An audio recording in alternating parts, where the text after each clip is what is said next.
It's always my goal to make things as simple as they can be, which doesn't mean that they aren't complex. Sometimes things are very complex, but they're as simple as you can make them.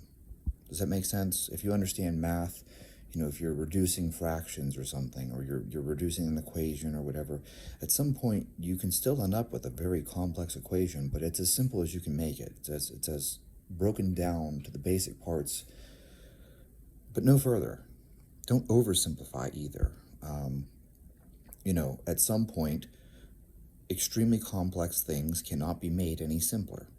How do I explain things to a child, right? People always, there's this stupid quote, and I feel like people often take it out of context and don't understand it, but it's something about like, if you can't explain it to a 6-year-old child, you don't understand it. And it's like, well, there's a lot of things I can't explain to a 6-year-old child. How do you explain to a 6-year-old child the concept of death or love, sex? You could sit there and explain to them and anatomy parts, a penis goes into a vagina or whatever, but children aren't going to understand the emotional and psychological parts of an intimate relationship, physical intimacy, right? You can understand that something is dead, which means it doesn't come back, but people don't, even adults don't understand the permanence of some of their actions. People don't think about long-term consequences, right? There are certain things that you can't make any more simple. So just because you can't explain quantum physics to a 6-year-old doesn't mean you don't understand quantum physics. All that being said, I'm talking about strength conditioning here. Why am I mentioning quantum physics? Because I'm just talking about making things simple. Here's the thing. I shared the other day, I was talking about Robbie Robinson and this very simple concept of basically you push and pull. So you do presses and pull-ups, and then you do, stiff-legged deadlifts and front squats. That's it. That's how you gain mass. You train your quads, front squats, which also trains your glutes. And front squat is a full body exercise, and so is a stiff-legged deadlift. It's going to favor your hamstring, but it's going to train glutes, it's going to train your low back, it's going to train everything. And of course, presses, overhead presses, are going to develop great shoulders and even a great chest if you, go heavy. And doing weighted pull-ups, man, it's going to develop your back, your biceps, everything. And heavy overhead press is going to develop triceps. If you can go super heavy on this, let's say you're getting to a point where you're squatting, 405 for sets of 5, front squat, 405 for sets of 5, and you're, deadlifting close to 500 pounds for sets of 5, you're probably going to have some pretty good legs. It's that simple. But maybe the way you program it, maybe that could be a little bit more complex. So I'm going to share something with you that I've been playing with myself, just because, I heard Robbie Robinson talk about this, and I was like, yeah, I think I'll play around with it.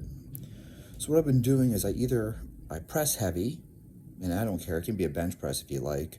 I press heavy, and then I do light body weight pull-ups.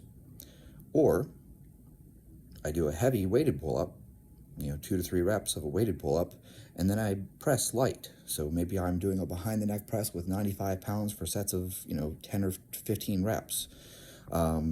Or I do a bench press with, say 185 for sets of 8 or something, right? It doesn't have to be anything specific. Basically, if I go heavy in the pull-up, I go light on the press. And if I go heavy in the press, then I go light on the pull-up. And I've been doing the same thing with squats and deadlifts. If I am, front squatting, say, 225 for, doubles or triples, then I'm going to go over and I'm going to do sets of, 10 with 135 in the deadlift or something, back and forth. And you just superset these things. And then you can go the opposite direction. And now you're deadlifting, 350 for sets of 2 or 3. And then you go front squat, 135 for a set of 8. And you just take these things back and forth, and that way you're getting the contrast of going heavy in the squat sometimes, light in the squat sometimes, you're getting the reps, and then you're also going heavy in the deadlift sometimes, light in the deadlift sometimes, again, getting the reps.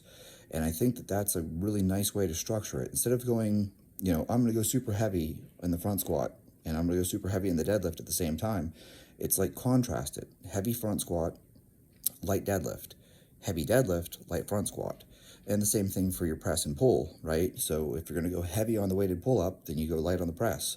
And if you go heavy on the press, you go light on the pull-up. And then you can just contrast these things. It's literally just A-B workout, right? So workout A is presses and pull-ups. Workout B is front squats and deadlifts. And then when you come back around, instead of just having AB, now it's going to be ABCD. So your C workout is actually just your A workout, but you're going to flip it. So if you went heavy on the press and light on the pull-up, now you're going to go heavy on the pull-up and light on the press.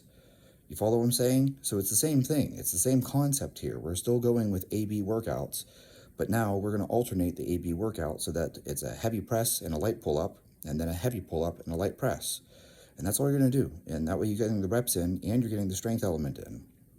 And like I've said before in the past, you should keep things as simple as you possibly can. You know, like when I write programs for my athletes, I try to give them as few movements as possible. But I want movements that are going to be the big rocks. We're going to check the big things. I don't want you doing 10 different delt movements. I want you to press. I want you to press really fucking heavy. And then maybe we have 1 or 2 assistance exercises, preferably 1. And I'm going to have you go real hard on that 1.